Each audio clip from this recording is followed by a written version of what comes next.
প্রিয় শিক্ষার্থী বন্ধুরা, কেমন আছো তোমরা? আশা করি প্রত্যেকে ভালো আছো। 2021 অ্যাসাইনমেন্ট নবম সপ্তাহের ষষ্ঠ শ্রেণীর বাংলা অ্যাসাইনমেন্ট নিয়ে আমি হাজির হয়েছি।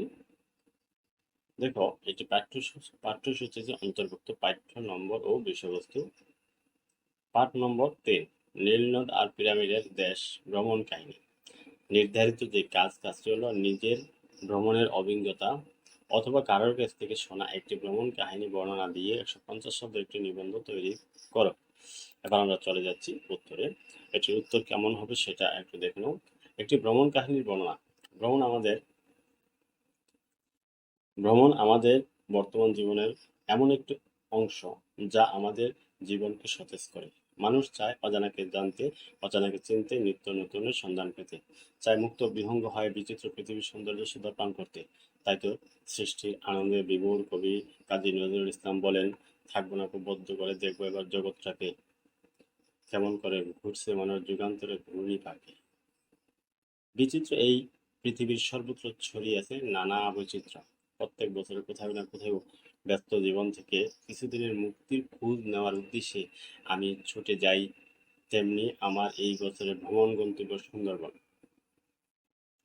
আমাদের গন্তব্য সুন্দরবনের যাত্রা শুরু হয় শিয়ালদা স্টেশন থেকে। এখান থেকে লোকাল ট্রেনে চেপে ক্যানিং স্টেশন হয় বাস কিংবা অটোতে আমরা পৌঁছেছিলাম সোনাখালী লঞ্চ ঘাটে। সেখান থেকে লঞ্চে করে সুন্দরবনের বুকে একটু একটু করে আমাদের প্রবেশ শুরু। লঞ্চে ওঠার পর থেকে মুহূর্তে মুহূর্তে চারপাশের দৃশ্য বদলে থাকে। বেশ খানিকটা যাওয়ার পর থেকে দেখা যায় বিভিন্ন ধরনের নাম না জানা গাছ, পাখিদের মিষ্টি আওয়াজ নদীর দুপাশ থেকে কানে ভেসে আসে। লঞ্চ থেকে জলের দিকে চোখ পড়লেই দেখতে পেলাম বিখ্যাত গাঙ্গেয় ডলফিন, যা চলতি ভাষায় বলা হয় শুশুক। তারপর লঞ্চ থেকে যখন নামলাম তখন সূর্য প্রায় পশ্চিম গগনে ঢলে পড়ার মুখে। শীতের দিন বলে একটু শীত শীত লাগলো। সুন্দরবন প্রাকৃতিক বৈচিত্র্য ভরপুর। আমাদের যে গাইড তার কাছ থেকে জানতে পারলাম ভারত বাংলাদেশ এই দুই দেশ জুড়ে বিস্তৃত সুন্দরবনে প্রায় 350 প্রজাতির উদ্ভিদ পাওয়া যায়। এর মধ্যে অধিকাংশ ম্যানগ্রোভ জাতীয় উদ্ভিদ। পৌঁছানোর পরের দিন জঙ্গল সাফারিতে বেরিয়ে দেখতে পেলাম ঘন বনের ফাঁক দিয়ে সূর্যের আলো এসে পড়ছে মাটিতে। বিভিন্ন নাম না জানা গাছ, পাখির আওয়াজ আর অদ্ভুত এক মায়াবী নিস্তব্ধতা সমগ্র প্রাকৃতিকে যেন ঘিরে রেখেছে। এর মধ্যে শ্বাসমূল আর ঠেসমূল যুক্ত গাছগুলো পরিবেশকে আরো মায়াবী করে তুলেছে। পথে চলতে চলতে চোখে পড়ল বিভিন্ন ধরনের অত্যন্ত সুন্দর সুন্দর সব ফুল আর লতাগুলো।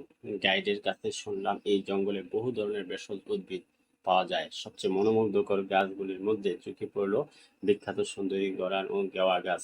সুন্দরবনের আরেকটি সবচেয়ে উল্লেখযোগ্য এবং অবিচ্ছেদ্য অংশ হলো এখানকার প্রাণীগুলি। সুন্দরবনের স্থলভাগ বিভিন্ন ধরনের প্রাণীদের স্বর্গরাজ্য। এদের মধ্যে বিশেষভাবে উল্লেখযোগ্য হলো রয়্যাল বেঙ্গল টাইগার। যদিও বর্তমানে বাঘের সংখ্যা উল্লেখযোগ্যভাবে কমে যাওয়ায় সহজে বাঘ চোখে পড়ে না। জঙ্গল সাফারির প্রথম দিনে আমরাও বাঘ দেখতে পাইনি, তবে চোখে যা পড়েছিল তার কোনো অংশে কম নয়। দূর থেকে আমরা দেখেছিলাম সুন্দরবনের বিখ্যাত চিত্রা হরিণের পাল জল খেতে এসেছিল নদীর ধারে। গাছের ডাল থেকে উড়ে যাচ্ছে অদ্ভুত সুন্দর রঙের পাখিরা। এছাড়া চোখে পড়ল গোসাপ, বন বিড়াল আরো কত কি। চলতে চলতে লোকমুখে জানতে পারলাম সুন্দরবনের জঙ্গলে অত্যন্ত সুন্দর সুন্দর কিন্তু ভয়ঙ্কর বিষাক্ত বহু সাপ রয়েছে।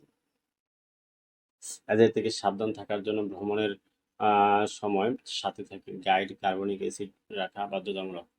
বাঙালি একদিকে যেমন ভ্রমণ পিপাসু, আরেকদিকে খাদ্য রসিকও বটে। তাই ভ্রমণে গিয়ে স্থানীয় রসনার স্বাদ না নিলে সে ভ্রমণে অসম্পূর্ণ থেকে যায়।